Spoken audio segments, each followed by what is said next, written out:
नमस्कार। कभी सोचा है कि एक वक्त था जब भारत की पूरी अर्थव्यवस्था का फैसला दिल्ली के कमरे में बैठकर लिया जाता था।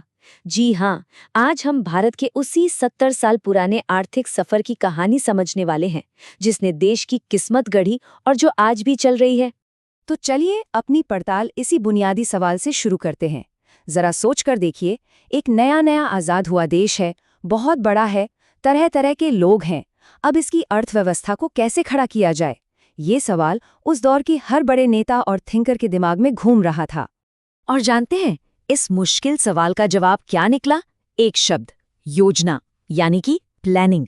आइडिया ये था कि सरकार एक आर्किटेक्ट की तरह देश के लिए इकोनॉमिक लक्ष्य तय करेगी और फिर उन्हें हासिल करने का एक पूरा का पूरा रोड मैप तैयार करेगी।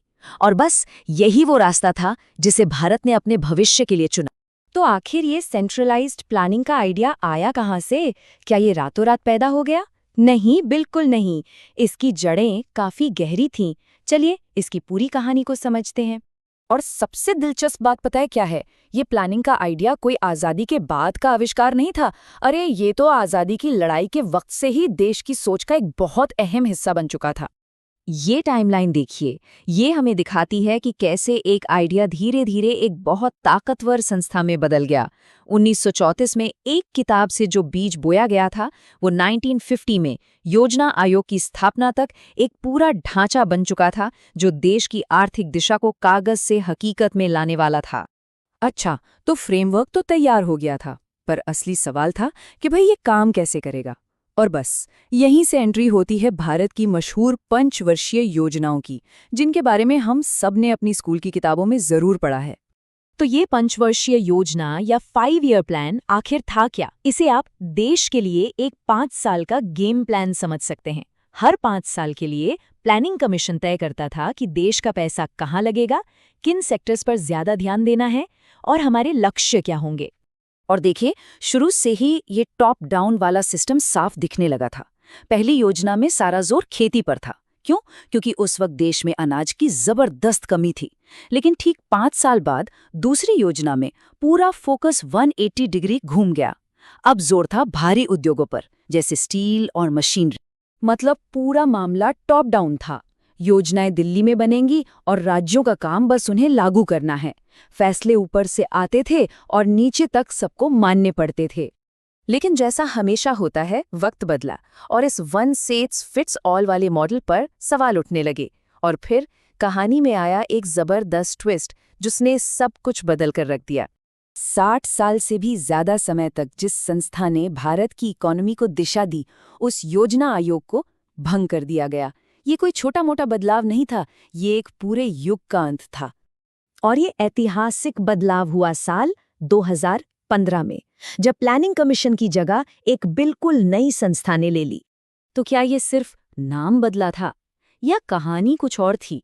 चलिए अब पुरानी और नई संस्था के बीच का असली फर्क समझते हैं, क्योंकि ये सिर्फ नाम का खेल नहीं था, ये सोच का, अप्रोच का एक पूरा का पूरा बदलाव था। ये टेबल देखिए, ये सब कुछ साफ कर देती है। योजना आयोग टॉप डाउन यानी ऊपर से ऑर्डर आते थे। नीति आयोग बॉटम अप यानी नीचे से जमीन से आइडिया लिए जाते हैं। पहले राज्यों का रोल बहुत लिमिटेड, अब उन्हें ज्यादा इंपॉर्टेंस दी जाती है। और सबसे बड़ा फर्क, पैसा। योजना आयोग के पास फंड्स बांटने की पावर थी, जबकि नीति आयोग सिर्फ एक सलाहकार थिंक टैंक है। इसका काम सोचना है, सलाह देना है, पैसे बांटना नहीं। तो असल में ये सोच का बदलाव है। पुराना मॉडल था मैं बताता हूं तुम करो वाला, और नया मॉडल है चलो मिलकर करते हैं वाला। अब सेंटर सिर्फ निर्देश नहीं देता, बल्कि राज्यों के साथ मिलकर काम करने की कोशिश करता है। तो ये नया थिंक टैंक मॉडल आखिर है क्या चीज, और ये पुराने सिस्टम से अलग काम कैसे करता है? चलिए इस पर भी एक नजर डालते हैं। नीति आयोग यानी नीति आयोग, इसका पूरा नाम है national institution for transforming India. इसका मेन काम है सरकार के लिए एक पॉलिसी थिंक टैंक की तरह काम करना और एक बहुत जरूरी चीज को बढ़ावा देना, कोऑपरेटिव फेडरलिज्म। अब ये भारी भरकम शब्द लग सकता है, पर इसका मतलब सिंपल है कि सेंटर और स्टेट्स मिलकर एक टीम की तरह देश के लिए काम करें। तो संक्षेप में कहें तो नीति आयोग का काम है सोचना, रिसर्च करना और भविष्य के लिए सलाह देना। ये राज्यों को बातचीत की मेज पर लाता है, जमीनी स्तर से आइडियाज लेता है और इसका फोकस नॉलेज और इनोवेशन पर है। और हाँ, जैसा कि हमने पहले भी कहा, इसके पास सरकारी खजाने की चाबी नहीं है, मतलब ये फंड्स नहीं बांट सकता। तो योजना आयोग से नीति आयोग तक का ये सफर, ये भारत के आर्थिक प्रयोग का बस एक चैप्टर है। ये सेंट्रलाइज्ड कंट्रोल से निकलकर सहयोग की तरफ एक बहुत बड़ा कदम है। लेकिन कहानी अभी खत्म नहीं हुई है। तो अब सबसे बड़ा सवाल ये है, भारत की अर्थव्यवस्था का अगला बड़ा ट्रांसफॉर्मेशन क्या होगा? क्या टेक्नोलॉजी सब कुछ बदल देगी या कोई नई राजनीतिक सोच आएगी? इस सवाल का जवाब तो सिर्फ आने वाला वक्त ही देगा।